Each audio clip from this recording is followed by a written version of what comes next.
So we're going to start by cleaning and cutting the cauliflower in small pieces so that we could put it in the bullet and grind it so that it looks like rice. I live in a very, very reduced studio. And therefore I have a kitchenette. I don't have anything. And I've been living here for 2 years, so I've actually gotten used to not having an oven, or use an oven because I do have a mini one. But I try to minimize the number of appliances that I have. So I will only use the bullet and my electric pan.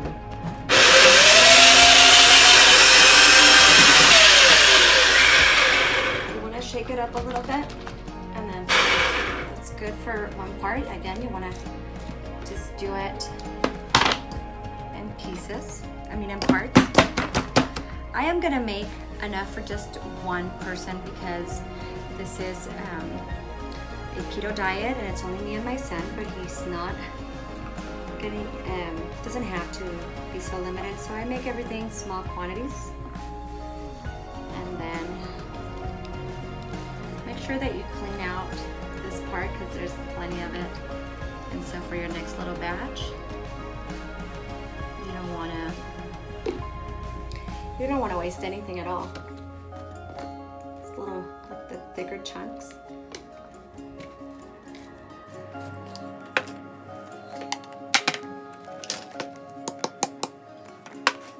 So now for about 5 to 10 minutes, I will put this in the pan and stir it occasionally. This will help us drain out all the water afterwards.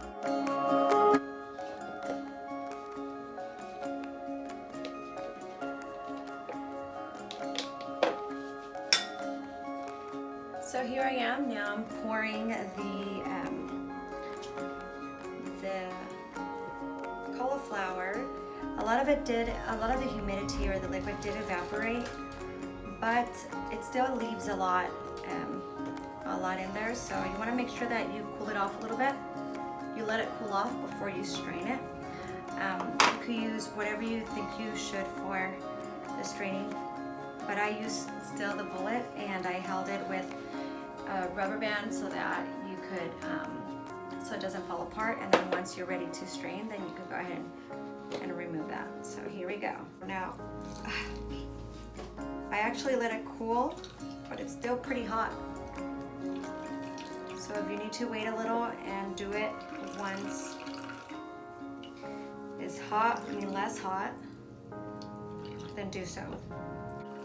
Now these little, like what I'm using to strain this is sold to make cheese, I think is how they sort of promote it. But there are people, you could be creative and use other things. This is, straining, steaming, wrapping, even cleaning and polishing is what this is used.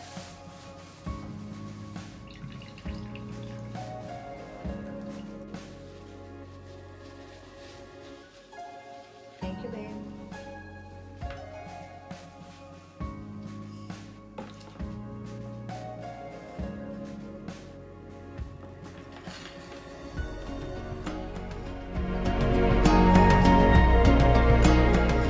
Go ahead and add 1 full egg,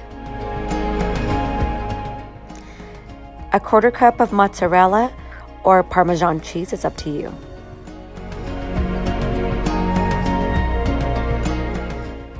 Add about 2 pinches of Italian seasoning, about 1 pinch of Himalayan salt.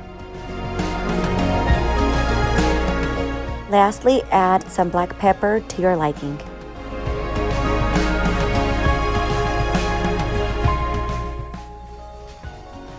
Okay, so now that we have our dough, our dough, we're going to, what I did is I got some parchment paper, okay, wax paper I think it's called, and so I'm gonna put it in this platter and put it here so that I could dough in there. And then you could just start to spread it in a circular shape.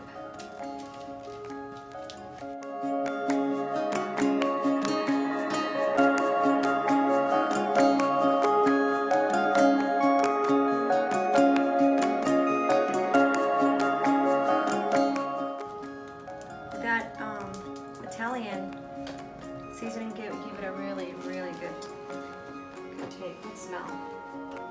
So on our, now we're gonna cook it, and because we're not using an oven, we are going to leave it on for about 10 minutes. And when you see that it gets crusty from the edges and brown, then you know it's ready. And I put it on 300 Fahrenheit on my electric pan.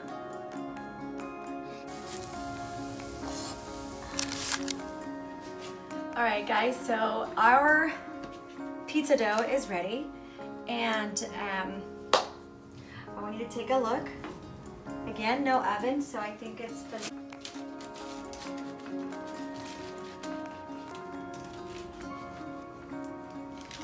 I am not going to take out the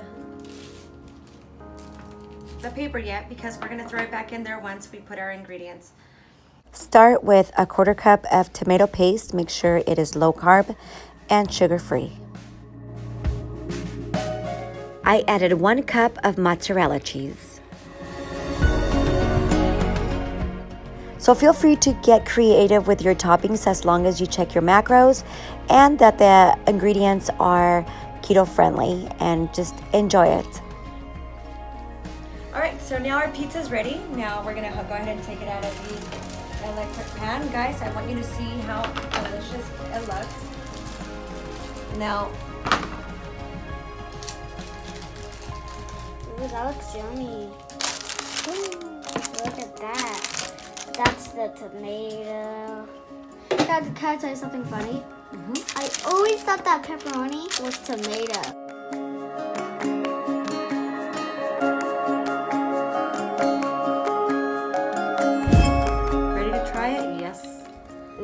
absolutely, I am. Let's see how it's gonna taste. Let's hope she likes it. Ooh. Enter the mouth. I'm gonna zoom in while it enters the mouth.